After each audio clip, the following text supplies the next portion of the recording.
அதிகமான பங்குகள் சேரும்போது ஒரு நாளில் அறுக்க ஆட்கள் கிடைக்க மாட்டார்கள் என்பதால் 3 நாள் கொடுக்கலாமா இப்படின்னு சொல்லி திருவண்ணாமலையிலேருந்து முஸ்தாக்குங்கிறவர் கேட்குறார். அதாவது என்ன கேட்குறாங்கன்னா, குர்பானி ஒரு நாள்னு சொல்லிவிட்டீங்க. ஒரு நாள்னால் நாங்கள் அந்த ஒரு நாளில் என்ன செய்யணும், 10 மாடு 20 மாடு சேர்ந்துருச்சின்னு சொன்னால் அதை அறுத்து உரித்து அதை வெட்டி கறியாக்கி தருவதற்கெல்லாம் ஆட்கள் கிடைக்குவாங்களா? ஆட்கள் கிடைக்க மாட்டாங்கன்னா அதுக்காக வேண்டி ஆள் கிடைக்கல என்பதற்காக வேண்டி நாங்கள் என்ன செய்யலாமா, இன்னும் 3 நாள் சேர்த்து 4 நாள் கொடுக்கலாமா, ஆள் கிடைக்கலைங்கிறதுக்காக வேண்டி கொடுக்கலாமான்னு சொல்லி அது ஒரு கேள்வி கேட்குறாங்க. இந்த கேள்வியை பொறுத்த வரைக்கும் இது மார்க்க ரீதியான இது கேள்வி கிடையாது. முதல்ல விஷயம் என்னென்னு கேட்டால், மார்க்கத்தில் என்ன சொல்லப்படுதுன்னு பார்க்கணும். சொல்லப்பட்டதை செய்வதற்கு என்ன செய்யணும்னு சிந்திக்கணுமே தவிர, மார்க்கத்தில் சொன்ன ஒரு விஷயம் இருக்குது, இருந்தாலும் இது கஷ்டமாக இருக்குது, அதனால் கொஞ்சம் மார்க்கத்தை கொஞ்சம் மாற்றிக்கலாமா அப்படின்னு கேட்குற கேள்வியை ஒரு சரியான கேள்வி இல்லை. அல்லாஹ் ஒன்றை சொல்கிறான்னு சொன்னால் அதை செயல்படுத்தத்தான் நம்ம என்ன செய்யணும், முயற்சி பண்ண வேண்டும். இப்போ ஜும்மா தொழுகை இருக்குது, வெள்ளிக்கிழமை ஜும்மா தொழுகிறோம். வெள்ளிக்கிழமை பெரும்பாலான பள்ளிக்கூடங்கள்லாம் லீவு கிடையாது, அரசு அலுவலகங்கள்லாம் லீவு கிடையாது. இதனால் ரொம்ப சிரமப்படுறாங்க ஜும்மா தொழுவதற்கு. அதை ஞாயிற்றுக்கிழமை வச்சுக்கிடலாமாண்டா அப்படி சிந்திச்சா சரின்னு சொல்லுவீங்களா? சிரமமாக இருந்தாலும் அதை ஒதுக்கி நீ செய்யணும். வெள்ளிக்கிழமை ஜும்மா தொழுவணும்னா அதை தான் செய்யணுமே தவிர, நீங்களே சிந்திச்சு பாருங்கள், வெள்ளிக்கிழமை விட ஞாயிற்றுக்கிழமை இருந்தால் நல்லா இருக்குமா இல்லையா? யாருக்கு, மற்ற சாதாரண மக்களுக்கு இல்லை, இந்த அரசு ஊழியர்கள், கம்பெனியில் வேலை செய்கிறவங்க, கடையில் வேலை செய்கிறவங்களுக்கெல்லாம் எல்லாமே ஞாயிறு விடுமுறைன்னு சர்வதேச அளவில் அந்த ஒரு பழக்கம் அதிகமாக வந்துருச்சு. அரபு நாடுகளை தவிர எல்லா நாடுகளையும் ஞாயிறு விடுமுறைன்னு விடுறாங்க. அப்போ ஞாயிறு தான் விடுமுறைங்கும் போது அவங்களுக்கு தொழுகைக்கு பர்மிஷன் கேட்க ஒன்றும் தேவையே சரசரன்னு வந்துடுவாங்க. இப்படி ஒருத்தன் சிந்திச்சு, நம்ம வெள்ளிக்கிழமை ரொம்ப கஷ்டமாக இருக்குது, அதிகாரிகள் அனுமதி தர மாட்டேங்கிறாங்க, தொழுகைக்கு சின்ன அரை மணி நேரம் கொடுக்குறாங்க, அதுக்கிடையில் தொழுதுட்டு போக முடியலை அப்படின்னு சொல்லி, அப்போ ஞாயிற்றுக்கிழமை வைத்தால் சிரமம் இல்லாமல் இருக்கும் என்றால் அது சிரமம் இல்லாமல் தான் இருக்கும். ஆனால் அது மார்க்கத்தில் சரியாக வருமா? சிரமம் இருக்கோ சிரமம் இல்லையோ, எது மார்க்கத்தில் உள்ளதோ அதை செய்வதற்கு நம்ம ரிஸ்க் எடுக்க வேண்டும், அதை செய்வதற்கு முளைக்க வேண்டும், பாடுபட வேண்டும். அப்படிங்கிறத நம்ம என்ன செய்யணும், விளங்கி கொள்ள வேண்டும். இப்போ இவங்க 4 நாள்னு சொல்கிறாங்கல்ல, இப்படி ஒரு விபரீதமாக அவங்களுக்கு புரிய வைப்பதற்காக நம்ம இப்படி கூட கேட்கலாம். இப்போ ஒரு 20 மாடு வந்துருச்சு, அதனால் ஒரு நாள் கொடுக்க முடியாது, அதில் 30 மாடு சேர்ந்துருச்சு கொடுக்க முடியாது, அதனால் 4 நாள் கொடுக்கலாமான்னு கேட்குறீங்க. சரி, ஒரு 200 மாடு வந்துருச்சு, 10 நாள் கொடுக்கலாமா? அப்போ அந்த 4 நாள்லையும் கொடுக்க முடியாது, 200 மாடு பங்கு சேர்ந்துருச்சு. 200 சேர்ந்துருச்சே, அப்போ நம்ம 4 நாள் பத்தாத, அப்போ அந்த ஹஜ்ஜி பெருநாளைக்கு அப்புறம் 20 வரையும் கொடுத்துடலாமா? அந்த மாதம் பூரா கொடுக்க முடியாதுன்னு காரணம் சொல்கிறீங்க. கொடுக்க சிரமமாக இருக்குது என்று சொன்னால் தாறுமாறாக பங்கு சேர்ந்துட்டா என்ன செய்வீங்க? அப்போ 4 நாளைக்கு மேலே அதிகப்படுத்தி இதைத்தானே காரணமாக சொல்கிறீங்க. இதை காரணமாக சொன்னீங்க என்று சொன்னால் 4 நாளைக்கு மேலே கொடுக்க அளவுக்கு பங்கு சேர்ந்தால், அதிக பங்கு சேர்ந்து விட்டது 4 நாள் போதாது, அதனால் ஒரு 10 நாள் கொடுக்கலாம் என்று முடிவெடுக்கிறோம், எடுக்க முடியுமா? இது ஒரு விஷயம். அது போக இந்த ஆள் கிடைக்கல முடியலைங்கிறலாம் சும்மா நம்ம சொல்கிறது, திடீர்னு திணிக்கப்பட்ட ஒரு விஷயம் கிடையாது. குர்பானிங்கிறது தொன்று தொட்டு நம்மள்கிட்ட இருக்கிற நம்ம கடமைன்னு எல்லாருக்கும் தெரியும். அப்படி தெரியும் பொழுது பெருநாளை குர்பானி கொடுக்கணுங்கிற ஒரு நாலேஜ் உங்களுக்கு இருக்கும் என்று சொன்னால், அதுக்கு முன்னாடி என்ன செய்யலாம், அறுக்கிறதுக்குரிய ஆட்களெல்லாம் ரெடி பண்ணலாம். அறுக்கிற பெரிய விஷயம் இல்லை. ஏன் நீங்களே ட்ரைனிங் கொடுக்க வேண்டிய அறுக்கிற பெரிய விஷயமா? முன்கூட்டியே தயாராகி அறுக்க வேண்டி இருக்கிறது. அறுக்கிறது தான் முஸ்லீம் அறுக்கணும், உரிக்கிறது போகிறதுக்கெல்லாம் முஸ்லீம் அல்லாதவங்களோட உரிக்கலாம்ல, தப்பு இல்லைல்ல. அறுக்கிறது பிஸ்மில்லா சொல்லி அறுக்கிறதுலாம் உங்களுக்கு தெரியாது, அதனால் நம்ம அறுக்கிறதுக்கு ஒரு முஸ்லீமை பயன்படுத்திக்கிற வேண்டியது. அப்போ நீங்கள் ஒரு 10 பேர் அறுக்கிறதுக்கு ட்ரைனிங் கொடுக்க முடியாதா? ரசூல் ஸல்லல்லாஹு அலைஹி வஸல்லம் காலத்தில் அறுக்கிறதுக்குன்னு ஆட்களை கூப்பிட்டு அறுத்தாங்க, அவங்கள தான் அறுத்துக்கிட்டாங்க. ரசூல் ஸல்லல்லாஹு அலைஹி வஸல்லம் அவங்கள தான் அறுத்தாங்க, சஹாபாக்கள் அவங்கவுங்க தான் அறுத்துக்கிட்டாங்க. அவரவர்கள் அறுக்கிற அளவுக்கு உள்ள விஷயந்தான் அது. சில பேர் ரொம்ப பயந்து நடுங்கிற மாதிரி கொஞ்சம் பேர் இருப்பார்கள் என்று சொன்னால் அதுக்கு என்ன செய்யலாம், வேறு ஆட்களை வச்சு அறுத்துக்கிடலாம். அதனால் 1000 மாடு இருந்தாலும் சரி, அவங்கவுங்க அறுத்தா இல்லைன்னா உங்களுக்கு பஞ்சாயத்து. ஏமாட்ட நான் அறுத்து உங்கள் மாட்டை நீங்கள் அறுத்தா லட்சம் மாடு நமக்கு என்னண்டா, 1,00,000 பேர் 1,00,000 மாடு அறுக்க போகிறோம், அறுக்கிறது பஞ்சாயத்து இல்லை. அப்புறம் உரிக்கிற விஷயத்தை எடுத்துக்கிட்டிங்கன்னு சொன்னால் எவ்வளோ பங்கு சேரணும் உங்களுக்கு தெரியும். அந்த பங்கு அளவுக்கு இப்போ உதாரணமாக ஒரு தீபாவளி ஒரு பண்டிகை வருதுன்னு வைங்க, அந்த தீபாவளி பண்டிகை வந்துச்சுன்னு சொன்னால் அன்றைக்கி எல்லாருமே என்ன செய்வாங்க, இந்துக்கள் பெரிய சமுதாயம் அவங்க தான். இந்துக்கள் எல்லாருமே மாமிசம் சாப்பிடுவாங்க. அப்போ நிறைய ஆடுகள் அறுக்கப்படுமா இல்லையா? அறுக்கப்படும்.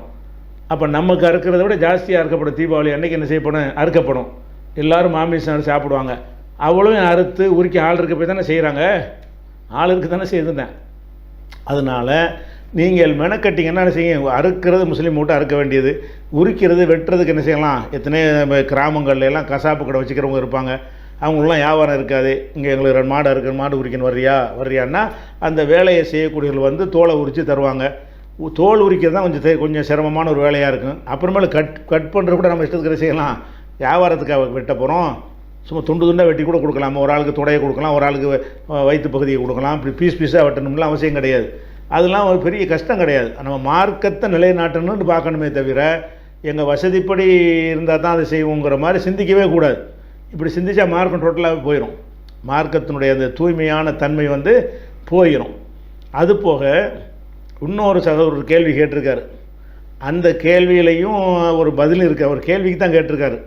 அவர் என்ன கேட்டிருக்காருன்னா, ஏடிஎம் கலீல்கிறவர் கேட்குறாரு, குர்பானி வந்து ஒரு நாள் தான் கொடுக்கணும்னு சொல்கிறீங்க.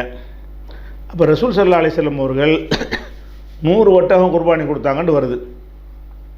100 ஒட்டகத்தை ஒரு நாள் இப்படி அறுத்துருப்பாங்கன்னு கேட்குறாரு. அப்படி கேட்குறாரு, 100 ஒட்டகத்தை குர்பானி கொடுத்தாங்கன்னு வருது.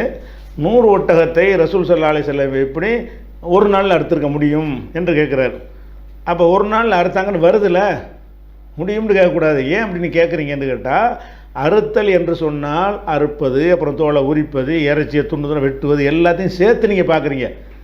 அறுத்து போட்டு போகிறது, அது ஒரு நாளைக்கு 100 அறுக்க முடியும். நான் அறுப்பேன் 100 அறுப்பேனே, மாடை பிடிச்சி நடுவது தானே. அறுத்து போடுறதுக்கு 100 அறுக்கிற என்ன இருக்குது?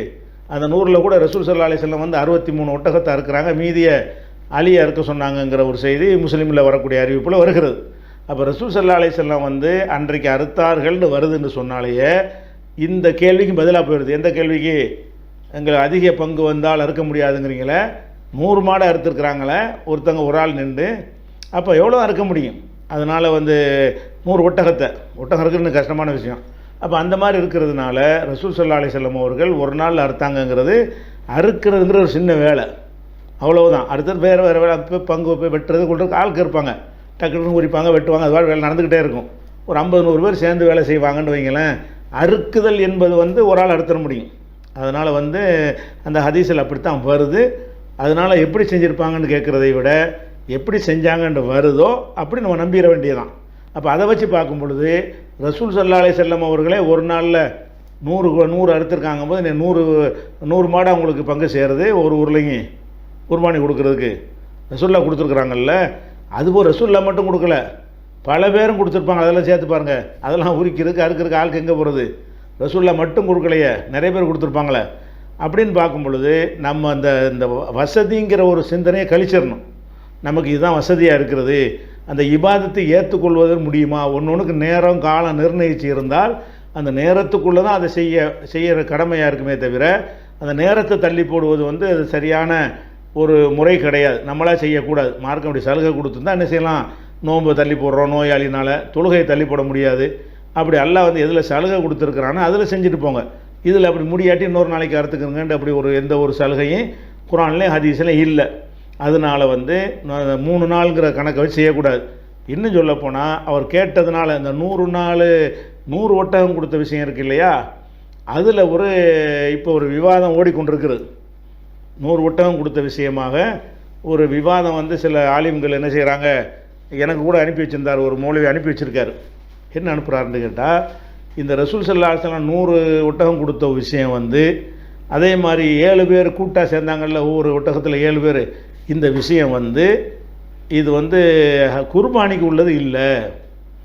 இது வந்து ஹதின்னு சொன்னால் ஹஜ்ஜையும் உம்ராவையும் சேர்த்து செய்கிறாங்க இல்லையா, சேர்த்து செய்யும் பொழுது அதுக்கு கொடுக்க வேண்டிய ஒரு பரிகாரம். இது குர்பானியில் வராது. அதனால் அந்த பரிகாரம் செய்யும் பொழுது அதுக்கு 7 பேரை கூட்டு சேர சொன்னாங்களே தவிர இது குர்பானிக்கு அதுக்கு வித்தியாசம் இருக்குது. ஏன்னு கேட்டால் குர்பானிங்கிறதுக்கு பதிலாக நீங்கள் நோம்பெலாம் வைக்க முடியுமா? உங்களுக்கு குர்பானி கொடுக்க வசதி இல்லை, 10 நோம்பு வைப்பீங்களா? வைக்க முடியாது. ஆனால் இந்த குர்பானி இருக்க ஹஜ்ஜுக்காக கொடுக்குறது பரிகாரம், அது நீங்கள் குர்பானி கொடுக்க இயலாவிட்டால் 3 நோம்பு உள்ளூரில் வைக்கணும், மக்காவில் வைக்கணும், சொந்த ஊரில் போய் ஒரு 7 நோம்பு வைக்கணும்னு இருக்குது. அப்போ இது குர்பானியாக இருந்தால் அப்படி வந்திருக்காது. அதனால் இந்த சட்டத்தை இது பொருத்தலாமான்னு ஒரு விவாதம் இப்போ ஓடிக்கொண்டிருக்கிறது.